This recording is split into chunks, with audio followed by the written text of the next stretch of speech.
Melissa Cole had cleaned a lot of big houses in her life, but none of them scared her the way the Sterling estate did. It sat on the edge of a cliff in Rhode Island, all dark stone and tall glass, with the ocean pounding away at the rocks far below. Cameras watched every hallway. Men in black suits stood near every door and never smiled. On her very first day, the head of staff had handed her a list of rules 2 pages long, and rule number 1 was underlined twice. Never enter the master suite unless it is empty. For 3 weeks, Melissa had followed that rule perfectly.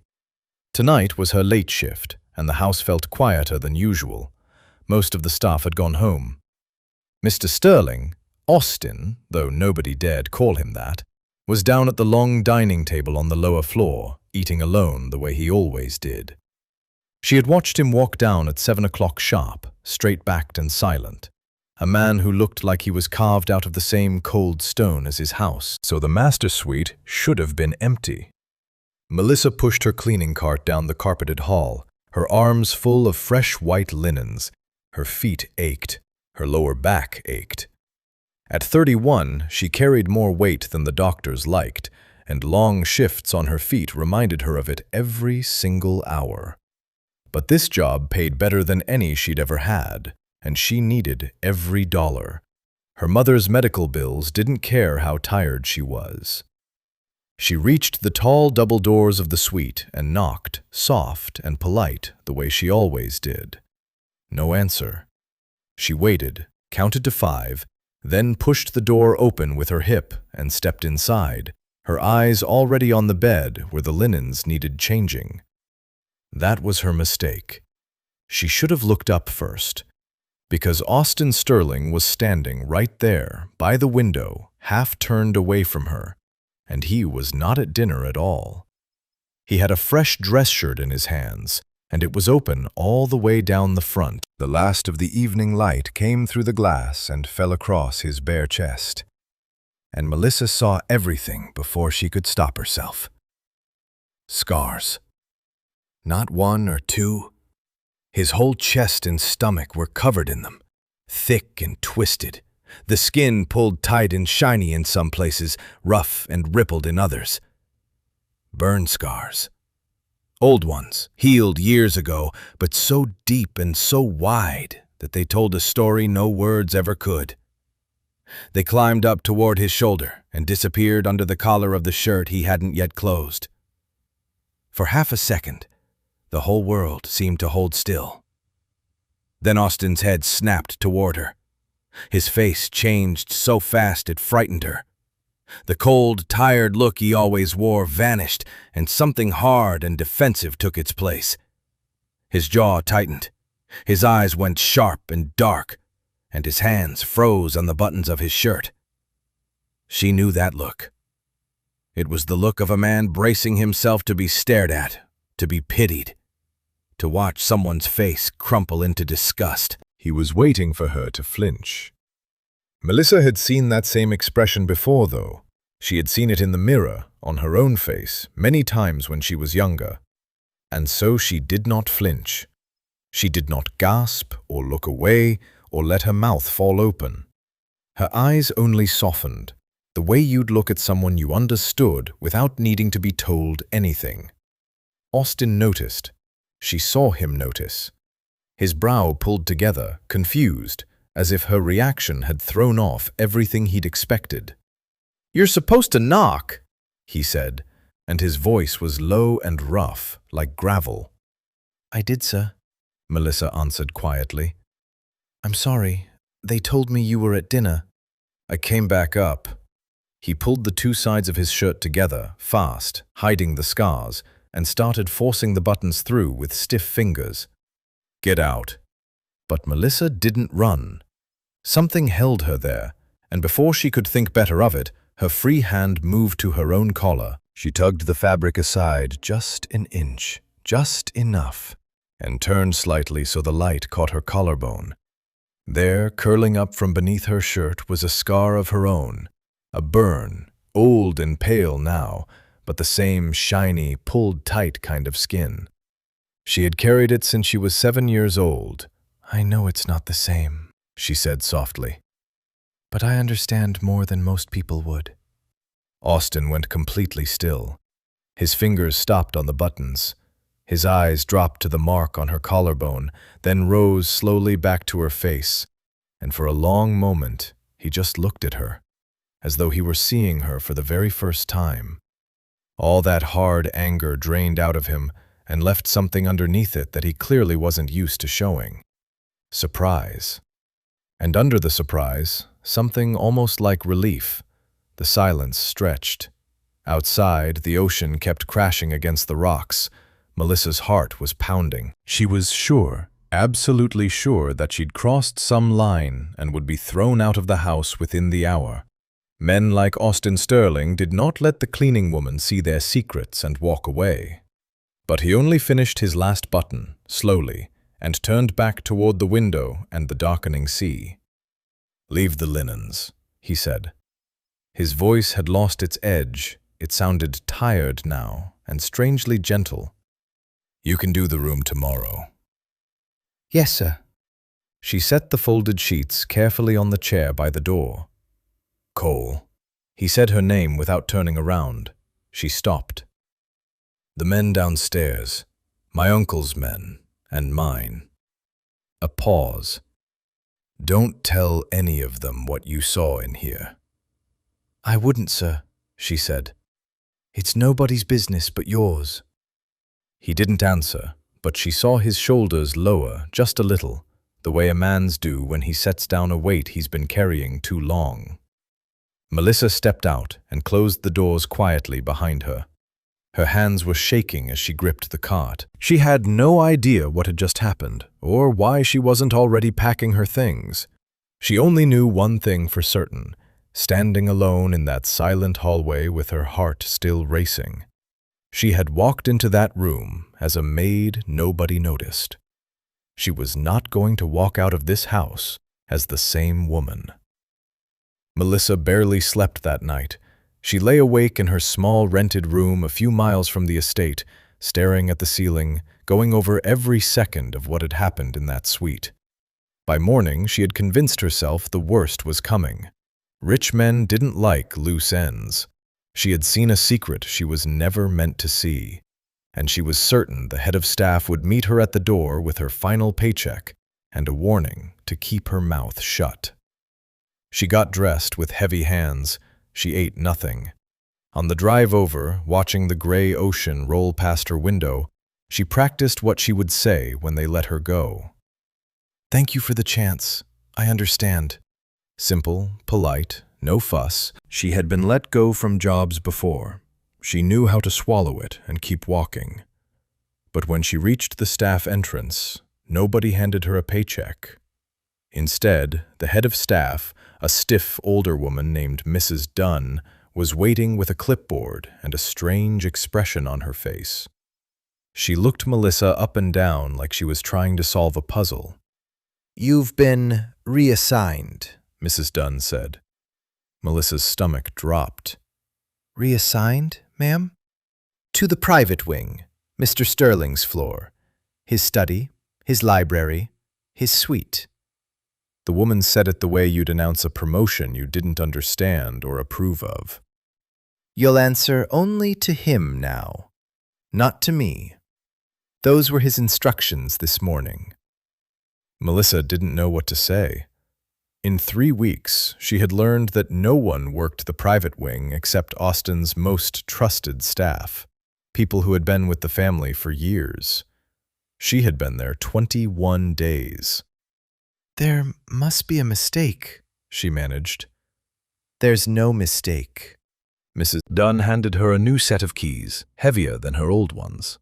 "Try not to break anything up there. And Cole," she lowered her voice, "whatever you did to earn this, I'd keep doing it. Or stop doing it. I honestly can't tell which."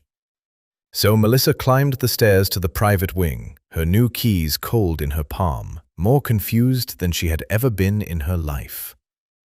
The study was the first room on her list. It was a grand space with dark wood shelves that reached the ceiling and a wide desk facing the ocean. She let herself in quietly and got to work. dusting the shelves, straightening the heavy books, moving slow and careful the way you move in a room that isn't yours. She had almost finished when she heard the door open behind her. Austin walked in without seeing her. He had a phone pressed to his ear, and his focus was somewhere else entirely. Melissa froze between two tall shelves, half hidden, unsure whether to announce herself or slip out. Before she could decide, he crossed to the desk and set a small laptop down, and a man's face appeared on the screen. An older man, silver-haired, with a smooth smile that didn't reach his eyes. "You're being sentimental, Austin," the man on the screen said. "And sentiment is expensive." "It's not sentiment, Julian. It's a decision." Austin's voice was flat and hard. "The answer is no." Melissa held her breath. She knew she should leave. But the shelves hid her, and the door was on the far side of the room behind Austin's back, and any movement now would only draw his eye. So she stayed still and stayed silent. "3 vessels," Julian went on, his smooth voice turning sharp. "That's all I'm asking. 1 shipment. The cargo comes in, the cargo goes out, nobody looks twice, and the family clears more in a single weekend than your clean little companies make in a year. This tech is worth a fortune, and it's already paid for." "It's stolen," Austin said. "You want to run stolen goods through my ships." "I want you to remember what this family is." "I know exactly what this family was." Austin leaned over the desk, both hands flat on the wood. "I've spent 4 years dragging the Sterling name into the daylight. Clean contracts, legal cargo, real business. Every dollar we make now, we can hold up to the light and not be ashamed of it. You want me to throw all of that away for 1 weekend of easy money? I want you to stop pretending you're something you're not." Julian's smile was gone now. "Those ships carry what I tell them to carry, with your signature or without it." "Austin, think carefully." The call ended. For a long moment, Austin stood there, staring at the dark screen, his shoulders tight. Then, without turning, he spoke. "How much of that did you hear?" Melissa's heart jumped into her throat. She stepped out from between the shelves, gripping her dust cloth like it could protect her. "All of it, sir," she said, honestly. "I'm sorry, I couldn't get to the door without you seeing me, so I stayed put. That was probably the wrong choice." Austin turned to look at her. She expected fury. She expected to be dismissed, or worse. But he only studied her face, the same way he had in the suite the night before, like he was measuring something. "You could tell people what you just heard," he said. "I could," she agreed. "I won't, but I could." Something in his mouth almost moved toward a smile. It didn't quite make it. He sat down heavily in the chair behind the desk and rubbed a hand over his face. "That was my uncle," he said, which she already knew. "He's family, and he's asking me to do something that could burn down everything I've built. Everyone around me tells me what they think I want to hear." He looked up at her. "You're not from my world. You clean floors and you mind your business. So tell me straight, what would you do?" Melissa was quiet for a moment. Then she folded the cloth in her hands and answered the only way she knew how. "My grandfather built a little furniture shop with his own 2 hands," she said. "Took him 30 years. Someone once offered him a lot of money to put his name on cheap junk made in a factory. Easy money, they said. He turned it down." She met Austin's eyes. "He told me a name is like a garden. Takes forever to grow, and 1 bad season to ruin. If you've spent 4 years pulling weeds, sir, don't let somebody talk you into planting them again just because it's quick." The room went still. Austin looked at her for a long time. Something settled in his face. Some doubt he'd been carrying finally going quiet. "A garden," he repeated softly. "Yes, sir." He nodded slowly, and when he spoke again, his voice was steady in a way it hadn't been all morning. "Thank you, Cole. That's the first honest thing anyone said to me in weeks." The next morning, a black car was waiting for Melissa at the staff entrance. "You're coming to Boston," the driver told her before she could ask. Mr. Sterling's orders. You ride with the security detail. Melissa had never been inside a car that smelled this new. She sat with her hands folded in her lap, watching the coastline give way to highway, then to bridges, then to the tall gray towers of the city. Two men in dark suits sat up front and didn't say a word the whole drive. She had no idea why a maid was being brought to a corporate office, and she had learned enough in 3 days to know that asking would get her nowhere. The Sterling headquarters turned out to be a skyscraper made almost entirely of glass, rising up out of downtown like a blade. Inside, everything gleamed. People in expensive clothes moved fast and spoke quietly. Melissa felt every eye slide over her plain gray uniform and then slide away, as if she wasn't quite worth a second look. Austin was waiting in the lobby. When he saw her, he didn't act like she was out of place. He just nodded and said, "With me," and the whole room seemed to shift around him. They rode a private elevator to the top floor. The executive suite had windows on every wall, and the whole city spread out below them, small and far away. "You're my assistant today," Austin said as the doors opened. "Not a maid, my assistant. If anyone asks, that's what you are, understand?" "Yes, sir, but I don't know anything about being an assistant." "You don't need to." He walked to a long table covered in folders and papers. "I need these files organized before a meeting this evening. Shipping records mostly. Just put them in order by date and flag anything that looks strange." He paused, and something careful came into his voice. "You noticed things last night that other people missed. I want to see if that was luck." So it wasn't luck he was after. It was her eyes. Melissa set to work. She was slow at first, unsure, but the task itself was simple enough. Dates, ship names, cargo lists, signatures.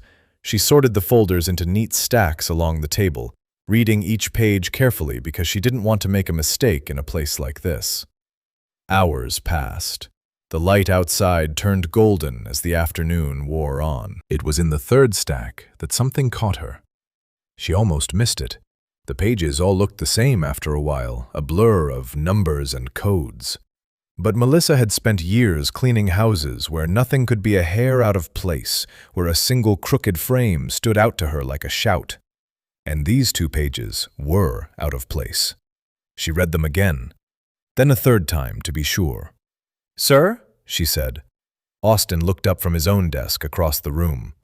"What is it?" "These 2 shipments." She carried the pages over and set them in front of him. "They're for this weekend, same 3 ships, and the paperwork looks finished, all signed off, ready to go." She pointed to the bottom of each page. "But the signatures, they're yours, aren't they? Your name?" "They should be." Austin leaned in and looked.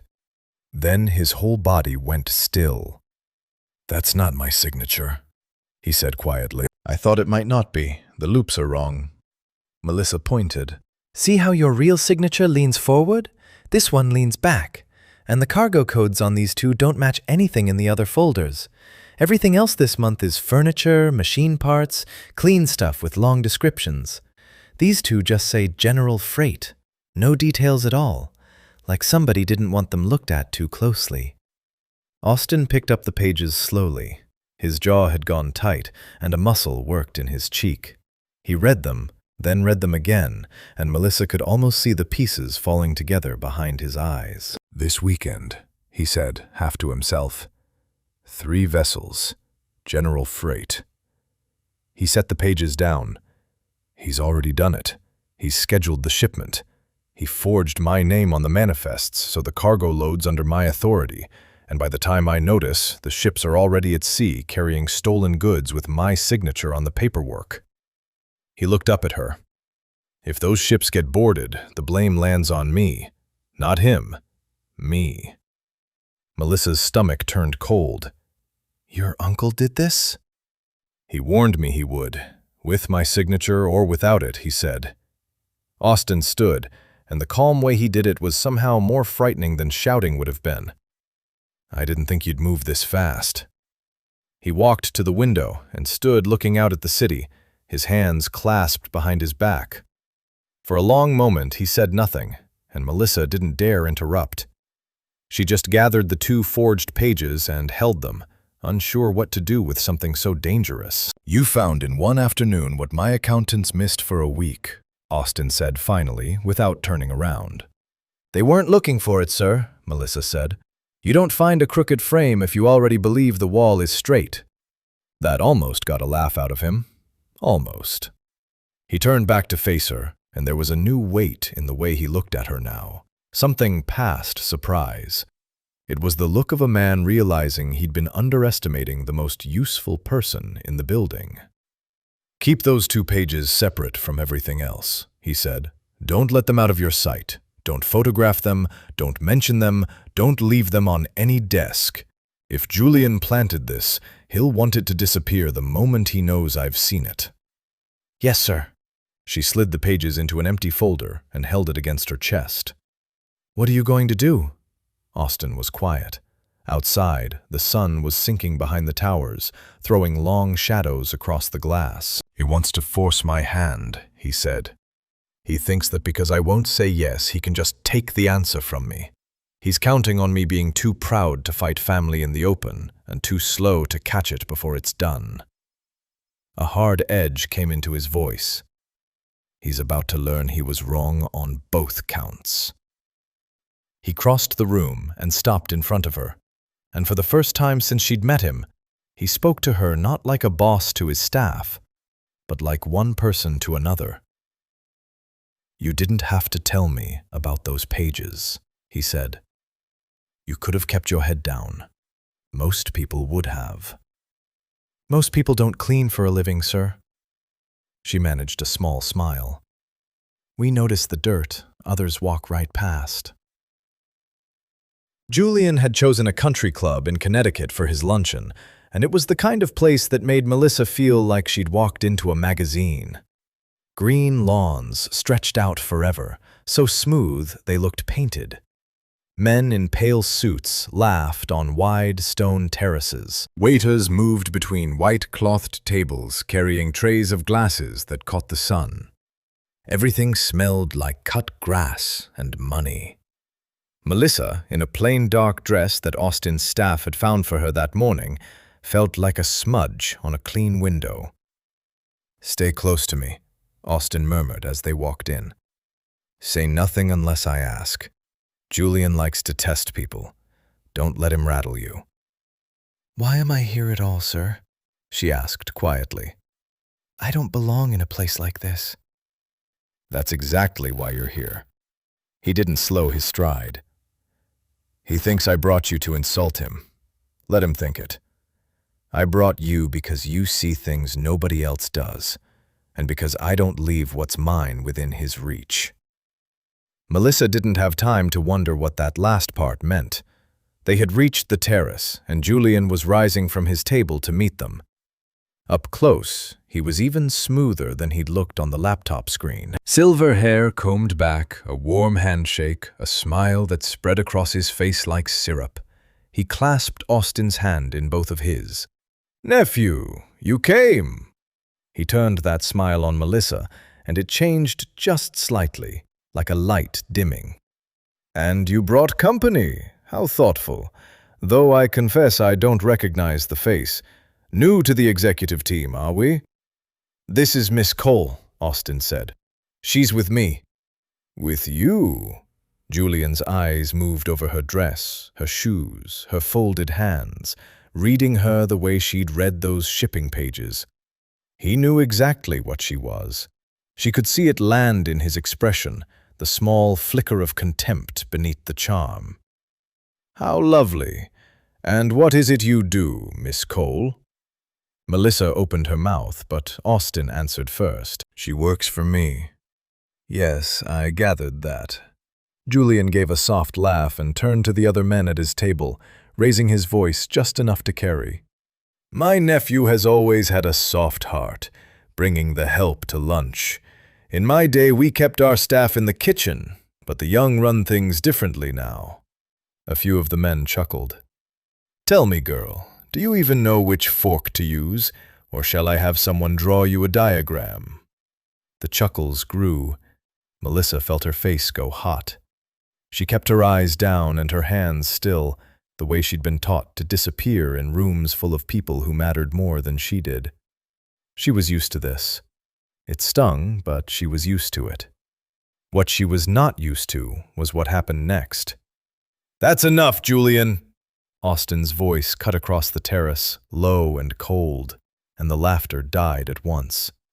"I beg your pardon," Julian said. "You heard me." Austin stepped forward, and though he didn't raise his voice, every man at that table went quiet and still.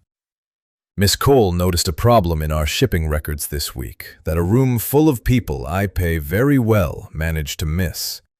In 4 days, she's shown me more sense and more honesty than most of the men at this table have shown me in 4 years. His gaze swept over them, and one by one, they looked away. "So, before anyone at this club decides to make a joke of her, they should ask themselves whether they've ever once been half as useful to this family as she already is." The silence was total.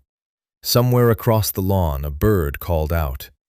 Julian's smile had frozen on his face, and behind it, Melissa could see the man working quickly, deciding whether to push or to fold. He folded, for now. He spread his hands and laughed lightly, as if it had all been in good fun. My, defensive, aren't we?" He looked at Austin with a new sharpness in his eyes. "I only made a small joke. There's no need to embarrass an old man in front of his guests over a maid." "She's not a maid today," Austin said.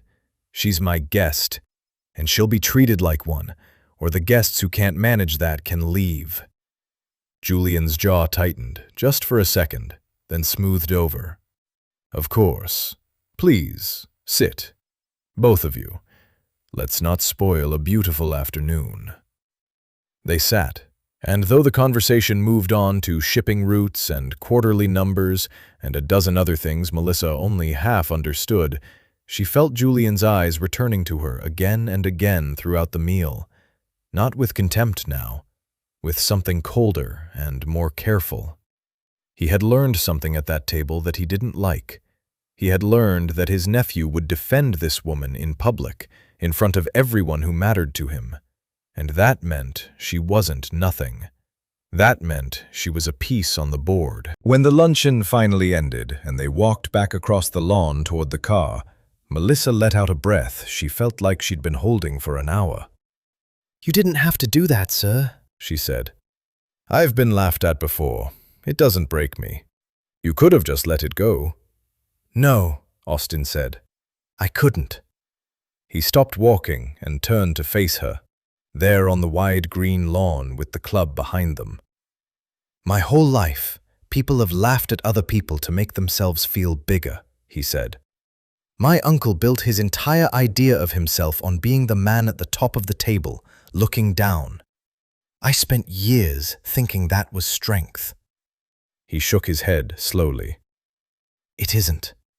You've got more backbone standing there taking it quietly than every man on that terrace laughing. I wasn't going to sit there and let them treat you like you were less than them. Because you're not." Melissa didn't know what to say. Nobody had ever spoken to her like that. She had spent her whole working life being the person other people looked past. And here was the most powerful man she'd ever met, telling her plainly that she mattered. "Thank you," she said, and her voice came out rougher than she meant it to. Austin studied her for a moment.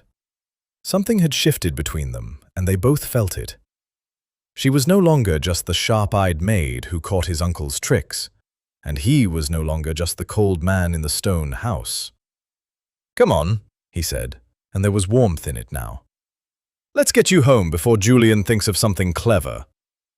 But as the car pulled away, Melissa looked back and saw Julian watching them from the terrace, perfectly still, his eyes following the car all the way down the drive. Whatever came next, she thought, it had already started. Julian struck the very next morning, and he did it quietly.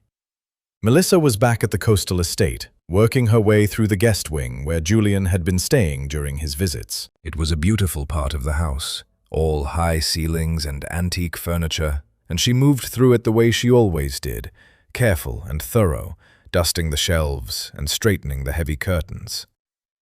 She had no reason to think anything was wrong. The morning was calm. The ocean was grey and quiet beyond the windows. Then she heard footsteps in the hall. Several sets of them, fast and heavy. The door to the guest wing swung open, and 3 of Julian's security guards walked in, big men in dark suits, their faces set hard. Behind them came Julian himself, moving slow and calm, his silver head held high, wearing the expression of a man who was deeply, tragically disappointed. "There she is," Julian said softly. Melissa lowered her dustcloth. "Can I help you, sir?" "You can start by explaining yourself." Julian nodded to one of his guards, who stepped forward toward her cleaning cart. "My grandfather's watch has gone missing. A vintage piece, worth more than this girl will earn in 10 years. He shook his head sadly. "I noticed it gone this morning, and I asked myself, who has been in and out of this wing, alone, unwatched, for the past several days?" Melissa's mouth went dry. "Sir, I never touched a watch. I would never—" "Search the cart," Julian said. The guard reached down into the lower shelf of Melissa's cleaning cart, under the folded towels, and his hand came up holding a watch. Old and gold, gleaming, exactly the kind of thing a man like Julian would own. He held it up for everyone to see. Melissa stared at it. Her heart slammed against her ribs. "I didn't put that there," she said, and she heard how thin her own voice sounded. "I swear to you, I have never seen that watch before in my life.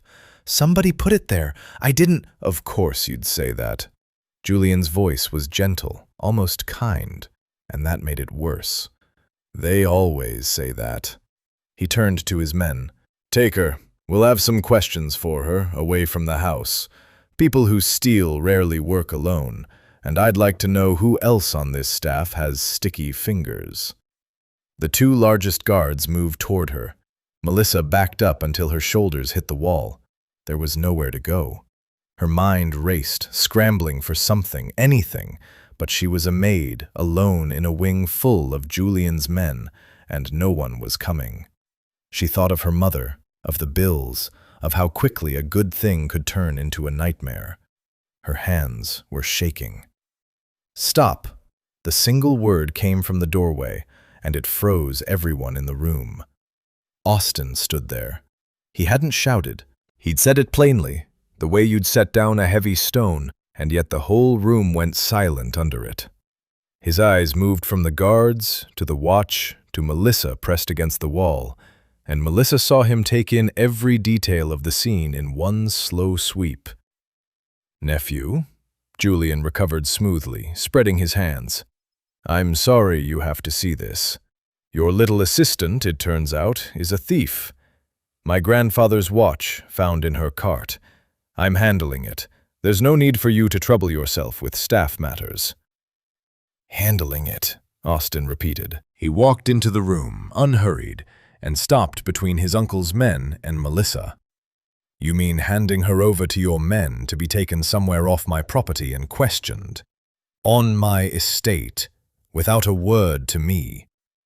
She's a thief, Austin." "Is she?" Austin turned and looked at the guard holding the watch. "You found it under the towels, on the lower shelf, in plain reach of anyone who walked past that cart in the last hour." He looked back at Julian. "A thief hides what she steals. She doesn't leave it sitting in the one place everyone knows to look. Unless she's not very smart. And I've spent 4 days watching this woman, Julian. She's the sharpest person in this house." Julian's smile thinned. "You're letting sentiment cloud your judgment. She's the help. She saw a valuable thing and she took it. It's the oldest story there is."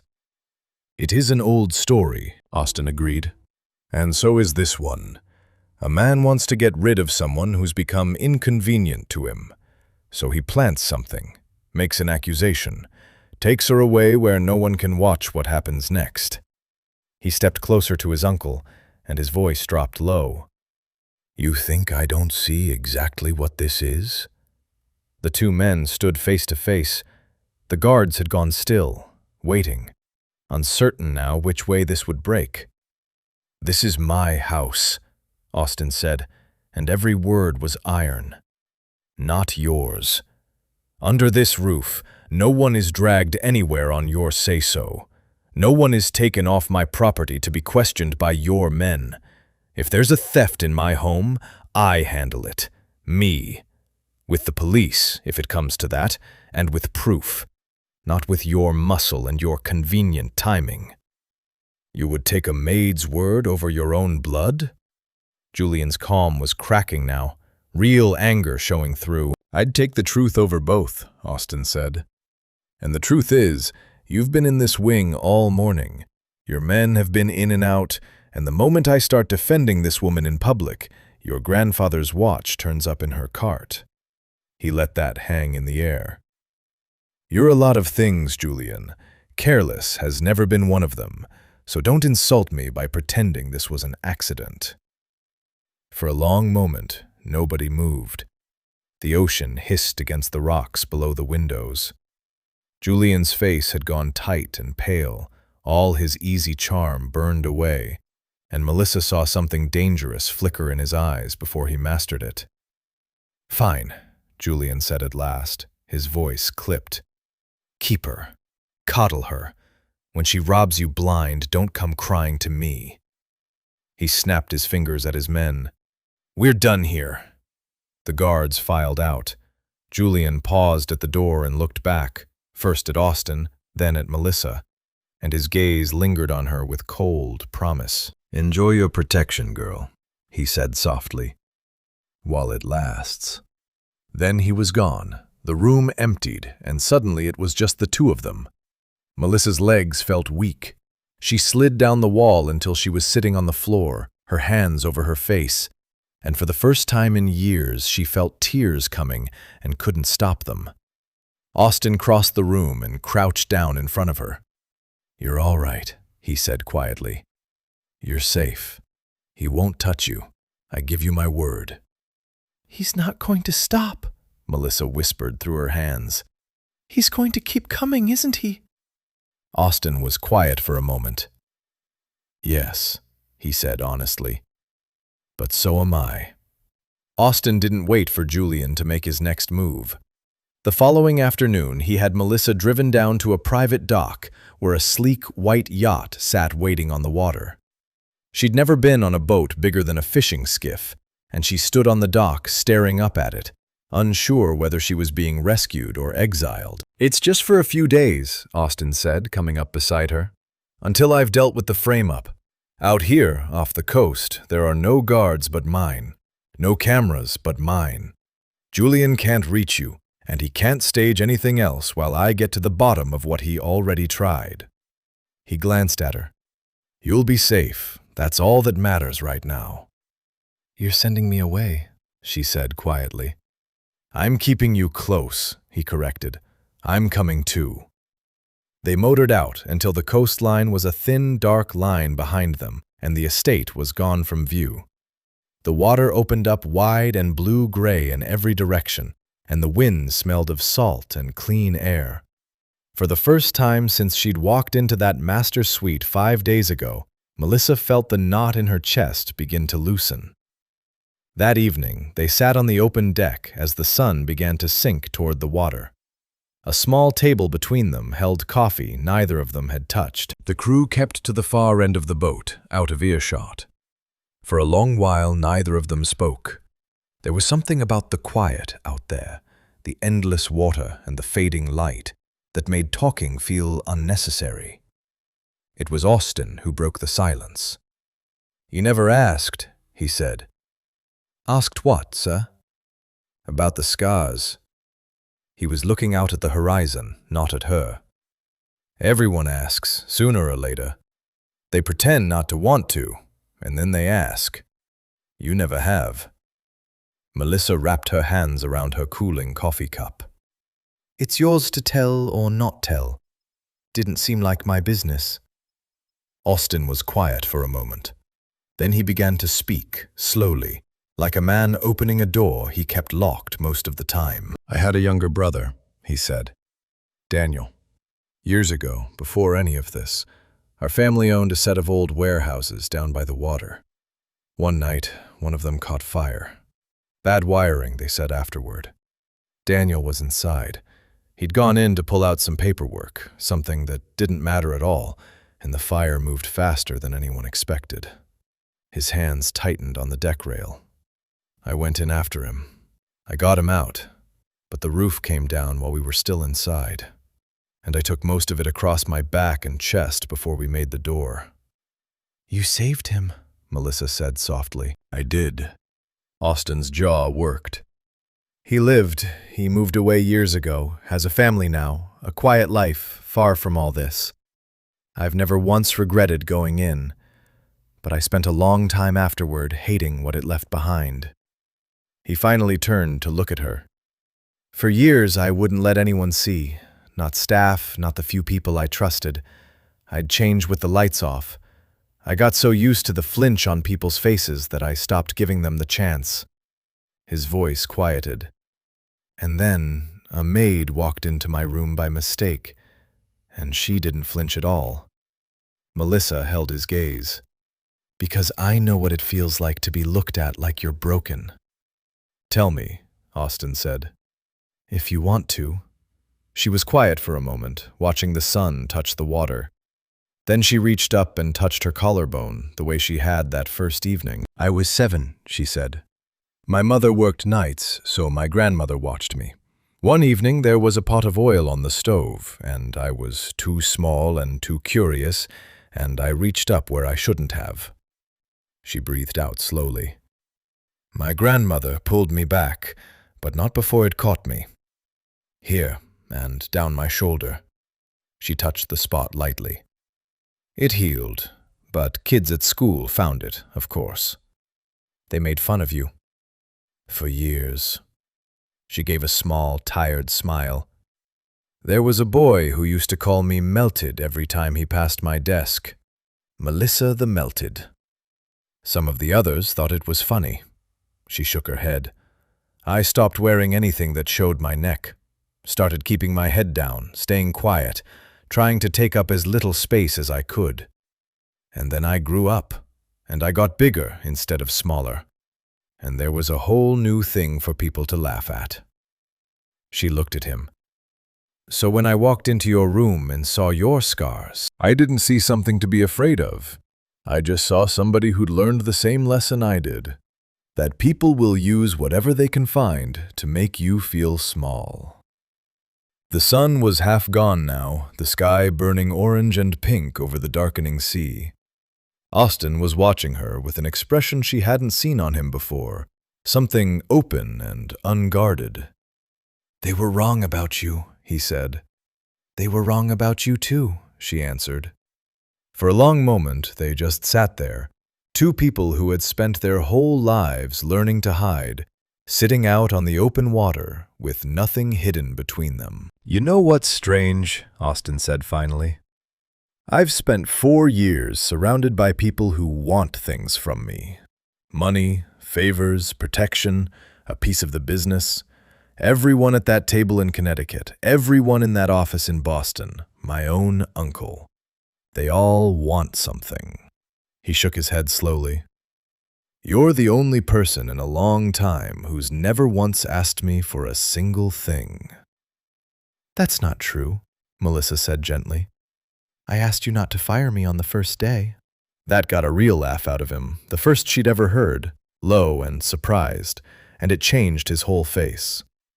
You didn't ask, he said. You just showed me your scar and dared me to. I suppose I did, she smiled. The laughter faded into a comfortable quiet. The last of the lights slipped below the water, and the first stars began to show. Melissa realized, sitting there, that she felt something she hadn't felt in a very long time. Not around anyone. She felt seen. Not judged, not pitied, not looked past, just seen, plainly, for exactly who she was. And she understood, watching Austin watch the stars come out, that he felt it too. "Whatever happens with your uncle," she said quietly, "whatever comes next, I'm glad I walked into the wrong room." Austin looked at her, and something settled in his face. Some old weight finally set down for good. "So am I, Melissa," he said. "So am I." It was the first time he'd used her name. The call came just after dark. Melissa was still on the yacht when Austin's phone rang. She watched his face change as he listened, watched the softness from the day before harden back into the focus she'd seen in the Boston office. He said little. He just listened and nodded and said, "Send it to me now." When he lowered the phone, his eyes had gone flat and sharp. "Two things," he said, "both tonight." "Tell me." "First, the good news." He turned the phone toward her, and on the screen was a still image from a security camera, grainy but clear enough. It showed the guest wing hallway. It showed a man in a dark suit crouched beside her cleaning cart, one hand tucked under the folded towels. That's Julian's personal assistant. My team pulled the footage from the estate servers before Julian's people could wipe it. 2 hours before his men came for you, this man planted the watch in your cart with his own hands. Melissa let out a shaking breath. She hadn't realized how much the accusation had still been sitting on her, cold and heavy, until she felt it lift. "So everyone knows I didn't take it," she said. "Everyone will know. There's no arguing with that footage." Austin's jaw tightened. "You're cleared, Melissa, completely. Whatever else happens, that's done." "And the second thing?" The look on his face told her the good news was over. "Julian's not waiting anymore," he said. "He's authorized the shipment. Those 3 vessels, the ones with my forged signature on the manifests. The illegal cargo is being loaded at Boston Harbor right now, tonight, and the ships are set to leave before dawn." He stood, restless energy coming off him. "Once they're at sea, it's finished. Stolen goods, moving under my name, on my ships. If they're boarded out on the water, I go down for it. Everything I've built. 4 years of clean work, gone. And Julian steps in to run what's left." "Can't you stop it with a phone call? Call the harbor, cancel the shipment." "The manifests are signed. As far as the terminal is concerned, this is a legitimate sterling shipment with my authorization on it. If I call and say stop, Julian's people at the docks tell them the owner's confused, and they keep loading. By the time I untangle it, the ships are gone." He shook his head. "No, if I want to stop this, I have to be there, in person, tonight. Lock it down myself before those ships leave the harbor." Melissa stood up. "Then I'm coming with you." Austin turned to her at once. "No, absolutely not. I'm taking you back to shore and putting you somewhere safe. This is the one place I don't want you anywhere near." "Listen to me." She stepped in front of him before he could turn away. "Who found the forged manifest in the first place? Me. Who read every one of those shipping pages and knows exactly which cargo codes are wrong, which containers say general freight when they should say furniture and machine parts? Me." She held his gaze. "You're going to walk into a harbor full of containers in the dark and try to find the right 3 ships and the right cargo before dawn. You need someone who's read that paperwork front to back. That's not one of your guards. That's me." Austin's jaw worked. She could see him wanting to argue, and she could see him knowing she was right. "It's dangerous," he said finally. "Julian's men will be there." "So will yours, and I'm not asking to fight anyone." Her voice steadied. "I'll stay in the command vehicle. I'll keep my head down. But I'll have every one of those manifests in front of me, and when your team calls in a container number, I'll tell you in 1 second whether it's clean freight or Julian's cargo. You'll be twice as fast with me there, and you know it. For a long moment, Austin just looked at her. The wind pushed at them both, and the lights of the distant coast glimmered on the black water. "You never do what you're supposed to do you?" he said at last. "I walked into the wrong room on my first week," she said. "I think we're past me following the rules." Something that was almost a smile crossed his face. Then it was gone, replaced by the hard focus of a man who had a long night ahead of him. "You stay in the vehicle," he said. "That's the deal. You don't step out of it, not for anything, no matter what you hear. If it goes wrong, you get down and you stay down. Understood?" "Understood." "Then let's go." The yacht turned back toward shore, cutting fast through the dark water. Within the hour, Melissa was in the back of a large black command vehicle, a laptop open in front of her, and a stack of the printed manifests in her lap. She'd studied them so many times over the past days that she almost had them memorized, but she read them again anyway, once more, so there'd be no mistakes when it counted. Austin sat across from her, pulling on a dark jacket, checking in with his team over a radio. His people were already moving into position around the harbor. He was calm, controlled, every inch the man who ran an empire. But every so often his eyes flicked to her, checking, and she understood that under all that control, he was afraid. Not for the business, for her. "I'll be fine," she said quietly. "I know," he said. He didn't sound like he fully believed it. The vehicle rolled through the night toward the water, and Melissa watched the city lights slide past the window. She thought about how strange her life had become in a single week. 7 days ago, she had been a maid nobody looked at twice, changing linens in a house full of rules. Now she was riding into a harbor at midnight to help the most powerful man she'd ever known save everything he'd built. And she was doing it because he needed her. Specifically, her eyes and her memory and her stubbornness. "Can I ask you something, sir?" she said. "You've earned Austin by now, I think." Austin. The name still felt strange in her mouth. "When this is over, whatever happens tonight, Julian's still your uncle, your blood. Are you really ready to break him?" Austin was quiet for a moment, watching the harbor lights grow larger through the windshield. "He stopped being family the day he tried to hand you to his men," Austin said. "Family doesn't do that. Family doesn't forge your name, or frame an innocent woman, or burn down everything you've built for a weekend of easy money." His voice was steady and sure. "I gave him every chance to walk away clean. He chose this. Whatever happens at those docks tonight, he chose it." Ahead of them, the great dark shapes of the harbor cranes rose up against the night sky, and the lights of the loading terminal glittered cold on the water. "We're here," Austin said.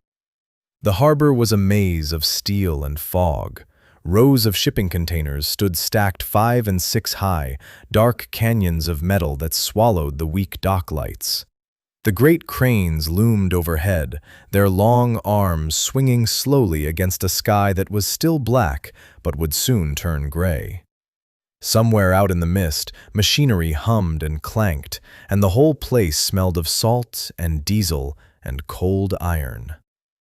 Melissa sat in the command vehicle at the edge of the terminal, the laptop glowing in front of her, a headset over her ears. Through the windshield, she could see the 3 ships tied up at the far docks, their loading ramps lit, cargo moving up into their holds, one container at a time. Austin's team was spread through the shadows around the terminal, and somewhere in the middle of it all was Austin himself, moving toward the control building on foot, with a handful of his most trusted men. "Talk to me, Melissa." Austin's voice came through her headset, low and steady. She looked at her screen, at the live feed from the terminal's own systems that Austin's people had quietly tapped into. Rows of container numbers scrolled past, each one being scanned as it was lifted toward the ships. "They're loading fast," she said. "I'm watching the container IDs come up. Give me a second."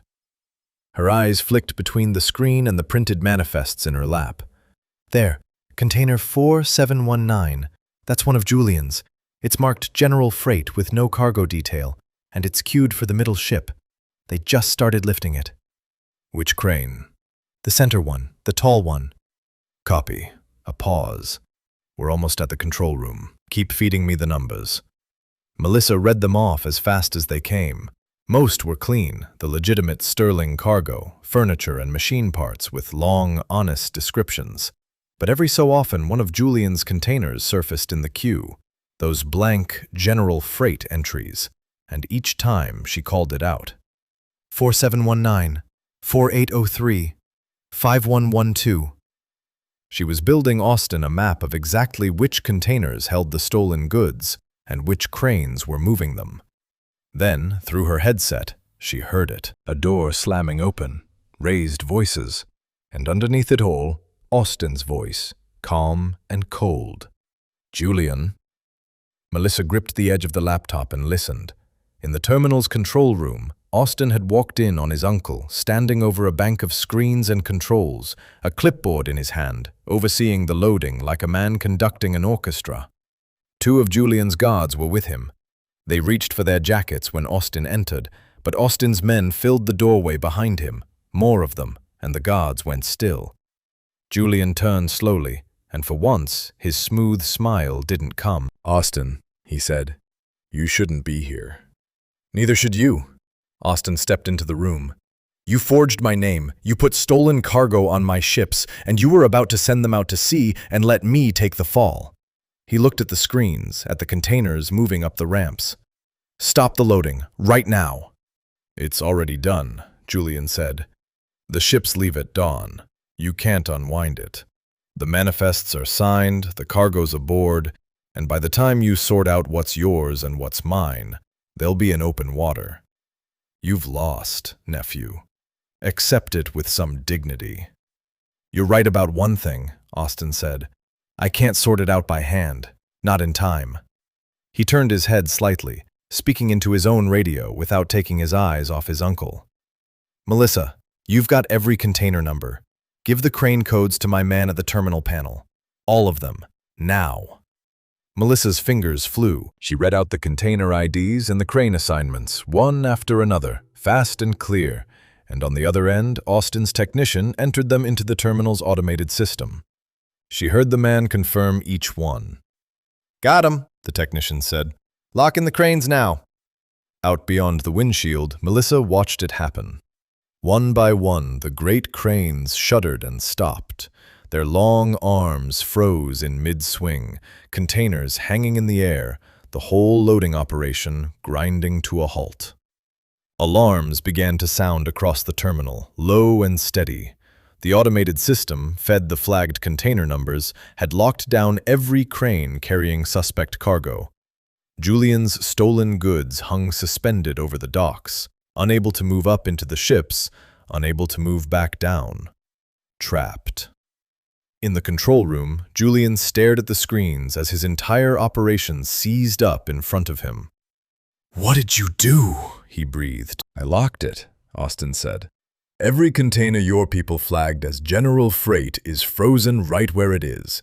The cranes won't move them, the ships can't leave with them, and every one of those containers is now sitting in plain sight, in the open, with a full digital record of who scheduled it, who authorized it, and whose name they forged to do it." He took a step closer. "It's all logged, Julian. All of it. The manifests, the forged signatures, the footage of your assistant planting that watch. I have everything." Julian's face had gone gray.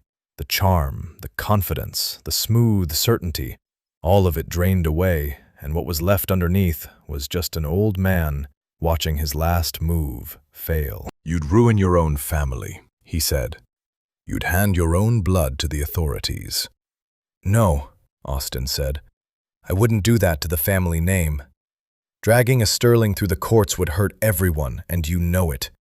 That's what you've been counting on all along." He set a folded document on the desk between them. "So here's what happens instead. You sign this. You sign over every share you hold in the Sterling Group, to me. You step away from the business, quietly, tonight. You never come near my company, my estate, or my staff again. And in exchange, All of this stays out of a courtroom. Julian looked at the document. He looked at the frozen cranes on the screens, at his stolen cargo hanging useless in the air, at his own guards standing helpless in the doorway. He looked, finally, at Austin, and he must have seen there was nothing left to bargain with. "You planned this," he said hollowly. "You planned it," Austin answered. "The moment you forged my name, I just made sure you were standing here to watch it fall apart." For a long moment, Julian didn't move. Then, slowly, his hand shaking with fury or defeat or both, he picked up the pen. He signed. The scratch of it seemed very loud in the quiet room. In the command vehicle, Melissa heard it all through her headset, and she let out a breath she felt like she'd been holding for 8 days. "It's done," Austin's voice came through, quiet now, almost gentle. "Melissa, it's over. You did it." She looked out at the frozen cranes and the gray light finally breaking over the water, and she found she couldn't speak. She just pressed her hand to her mouth and let the tears come. And this time, they weren't from fear at all. The estate looked different in the morning light. Melissa stood on the wide stone veranda, a cup of coffee warm in her hands, and watched the sun climb over the ocean. The same water that had crashed against these rocks in the dark on her first night now sparkled blue and calm, stretching all the way to the horizon. The same house that had frightened her a week ago, with its cameras and its silent guards and its 2 pages of rules, felt like a different place entirely. Julian was gone, truly gone. His name had been struck from every document in the company. His shares belonged to Austin now, signed over in that cold control room before dawn. His men had cleared out of the guest wing the same morning, and word had already spread through the staff that the old uncle who used to visit would not be coming back. Nobody seemed sorry about it. And the Sterling Group was clean, fully, finally, completely legitimate. The last thread that tied it to its old life had been cut when Julian signed that paper. Everything the company did now could be held up to the light, exactly the way Austin had wanted for 4 long years. Footsteps sounded behind her on the stone. She turned, and there was Austin, dressed simply, no jacket, no armor of any kind. He looked tired, the way a man does after a long fight, but there was something lighter about him too, something she hadn't seen before. The weight he'd been carrying since before she ever met him was finally gone. "You're up early," he said. "Couldn't sleep," she admitted. "I keep thinking I'll wake up and it'll all have been a dream, that I'll be back changing linens by 7. It wasn't a dream. He came to stand beside her at the rail, looking out at the water. "Though I understand the feeling. I've spent so long fighting to get here that now that I've arrived, I don't quite know what to do with the quiet." They stood together for a moment, watching the waves. It was comfortable, the silence between them. It had been comfortable since the yacht. "I've been thinking," Austin said finally, "about you. About what you're going to do now." Melissa's stomach tightened, just a little.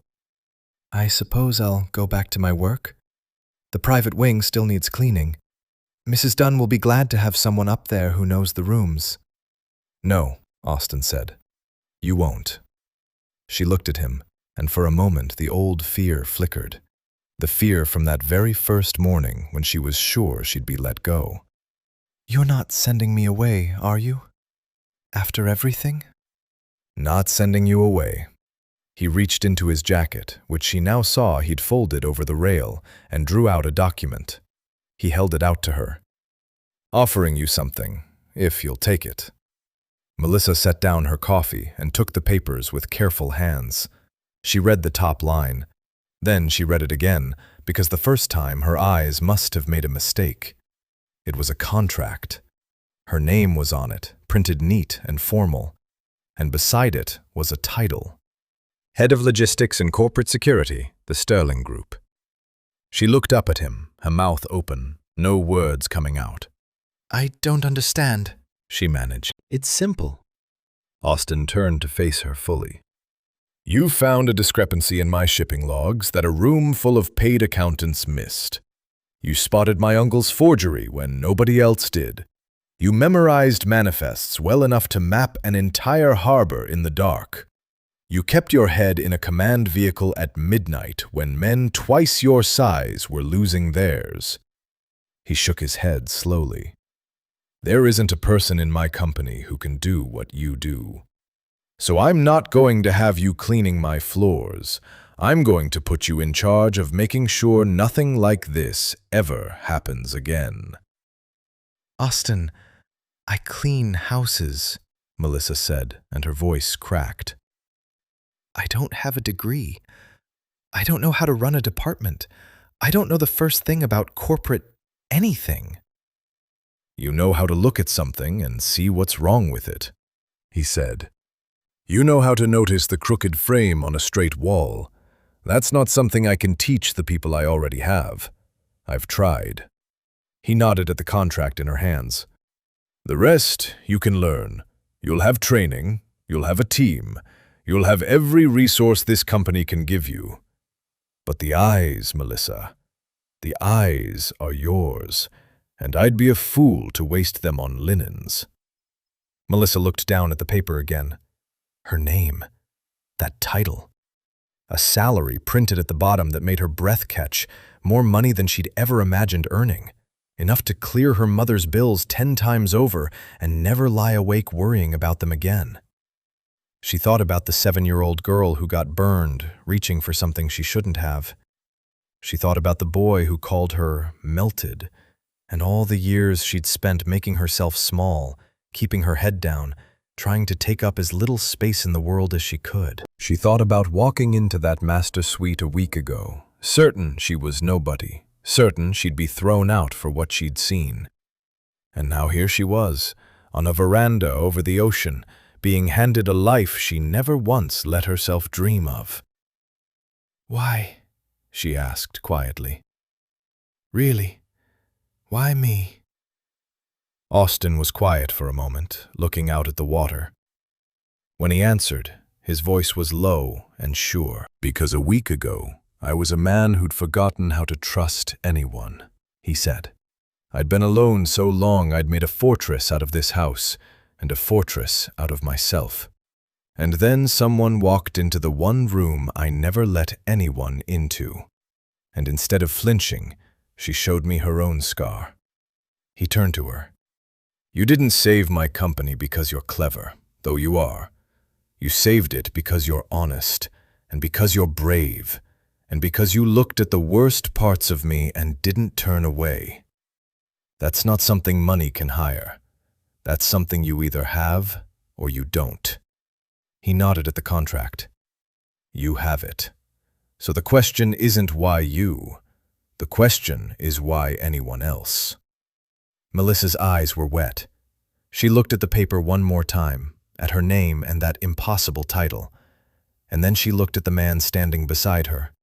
This man who had been a cold stranger 9 days ago, and was something else entirely now. There's a pen in the jacket pocket, Austin said gently. She found it, and there on the veranda, with the sun on the water and the whole calm ocean stretching out in front of them, Melissa Cole signed her name. When she looked up, Austin was smiling at her, a real smile, open and unguarded, the fortress finally down for good. Welcome to the Sterling Group, he said. Partner. And Melissa, the maid who'd walked into the wrong room, smiled back and knew she'd finally walked into the right life.